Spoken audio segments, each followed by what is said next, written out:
vidéo du jour. Alors attendez. J'ai fait le 5 et le 6. Donc là c'est le 6 et le 7 et le 8 déjà. Voilà. Je suis à la veille du départ. Alors hier, je me suis réveillée encore pas bien. Je sais pas ce que j'ai, ça continue, je suis toujours pas bien. J'ai un peu plus d'énergie.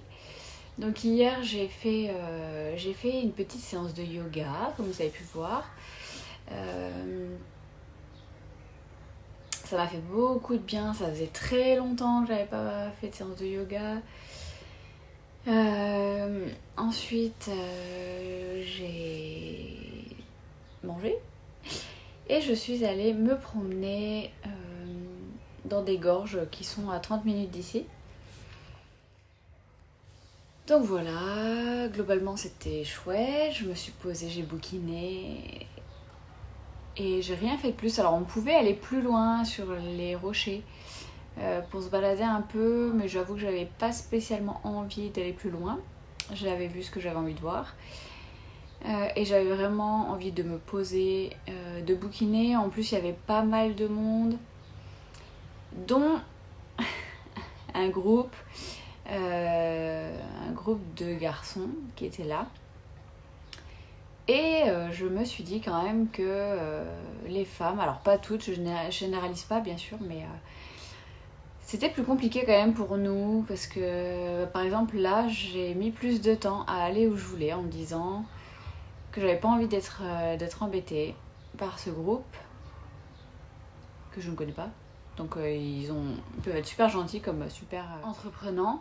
Et du coup, bon, j'ai mis du temps, je me suis dit qu'est-ce que je fais parce que je suis toute seule. J'ai pas envie qu'on vienne m'embêter, j'ai envie d'être tranquille. Et j'en parlais du coup avec des amis. Et j'ai des copines qui me disaient bon non, moi j'ai pas de problème s'il y a un groupe, je passe devant, il n'y a aucun problème. Il y en a d'autres qui disaient que c'était une réelle pression pour elles et qu'elle faisait probablement demi-tour à chaque fois, etc. Donc j'ai trouvé ça intéressant comme sujet de discussion. Voilà, donc je me suis posée, j'ai bouquiné. Ensuite je suis rentrée. J'ai passé des coups de téléphone et je me suis reposée globalement. Et j'ai fini le sommaire entier de ma formation de reconnexion à son intuition pour la communication animale. Voilà, parce que j'ai eu plusieurs demandes encore cette semaine de personnes qui étaient intéressées pour faire cette formation. Du coup, j'ai eu un élan de motivation et d'inspiration. Du coup, j'ai fini, j'ai plus qu'à, entre guillemets, tourner les vidéos et créer les PDF.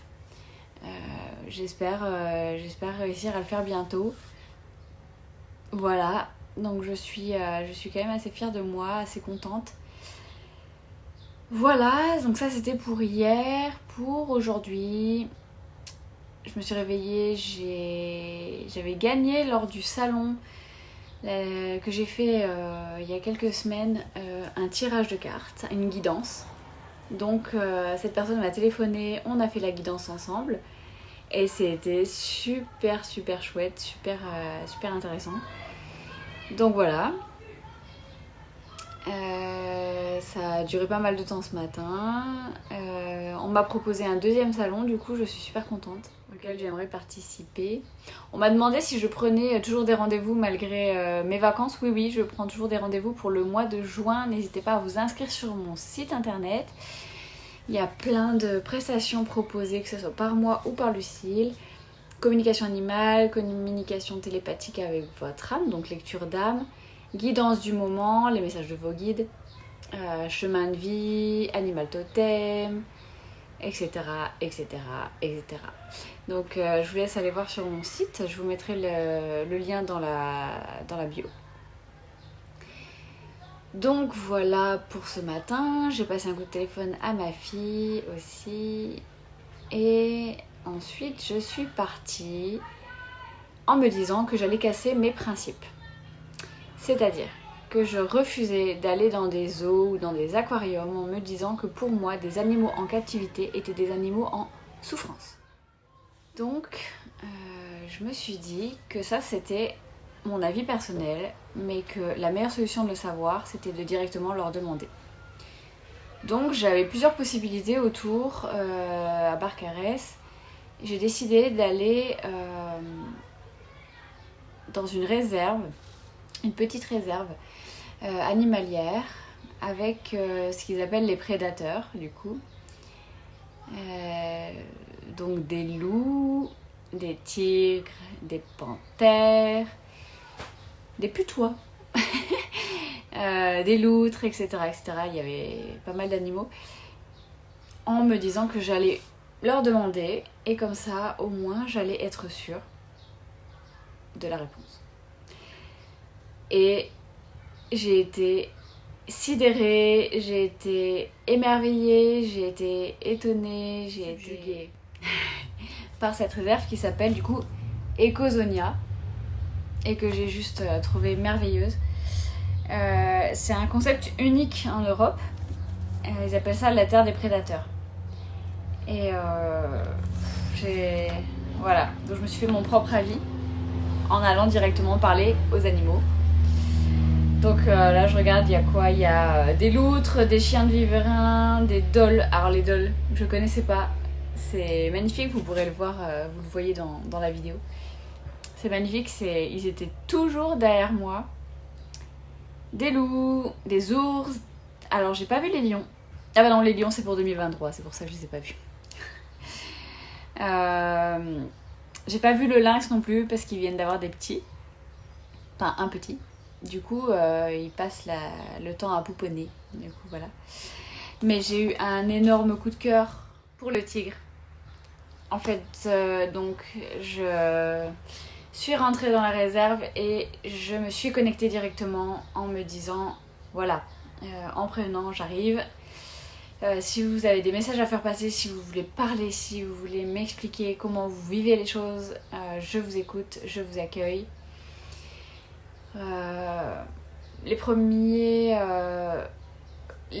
enclos que j'ai fait, j'en ai pas trop vu. Les premiers que j'ai vus, c'était les loups qui étaient assez craintifs, qui m'ont dit qu'ils aimeraient bien avoir un enclos séparé des ours parce qu'ils sont avec les ours.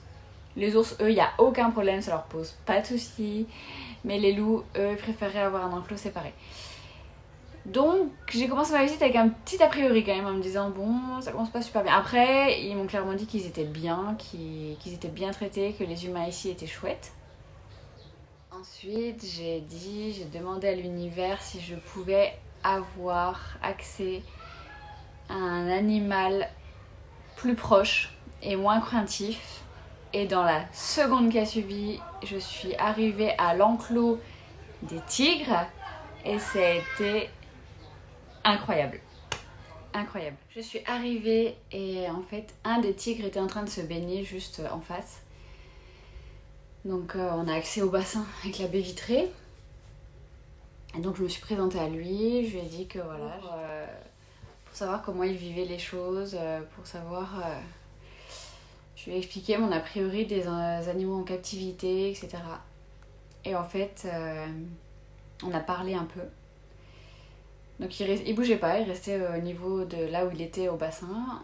Il m'a dit qu'il était hyper bien ici, que je devais pas avoir d'a priori parce que lui, on le considérait comme un grand prédateur. D'ailleurs, je le confirme, il est énorme.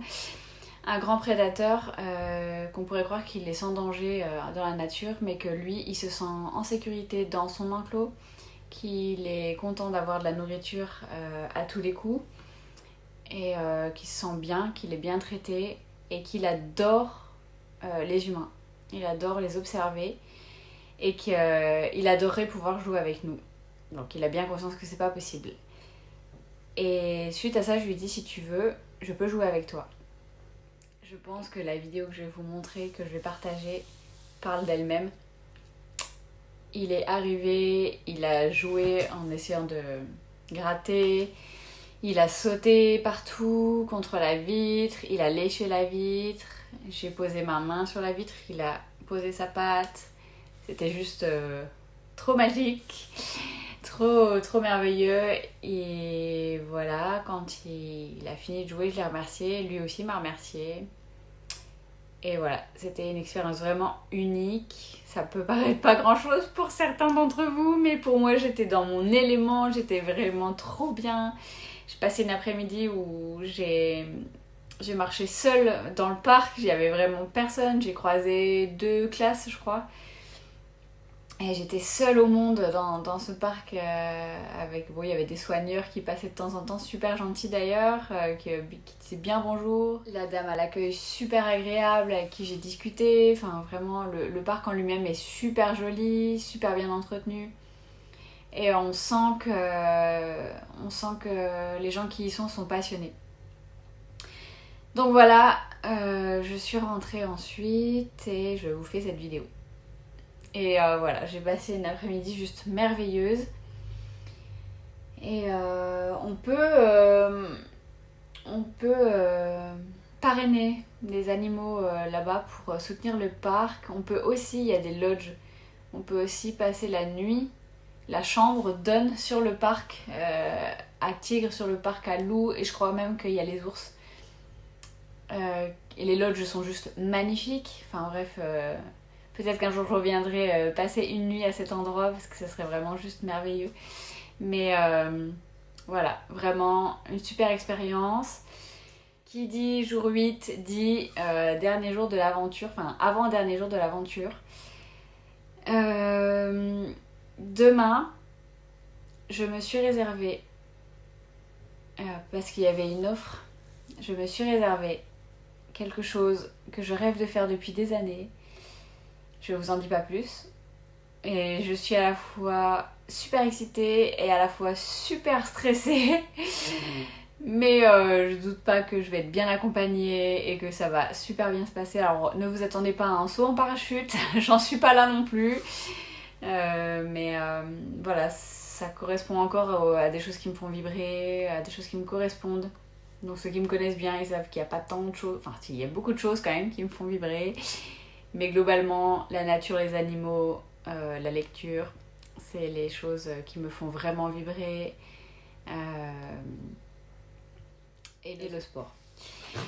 Et voilà, donc je vous en dis pas plus pour demain. Donc là, je vais faire mes valises parce que du coup, je rends les clés demain à 10h. Déjà, c'est passé trop vite. Du coup, je me dis...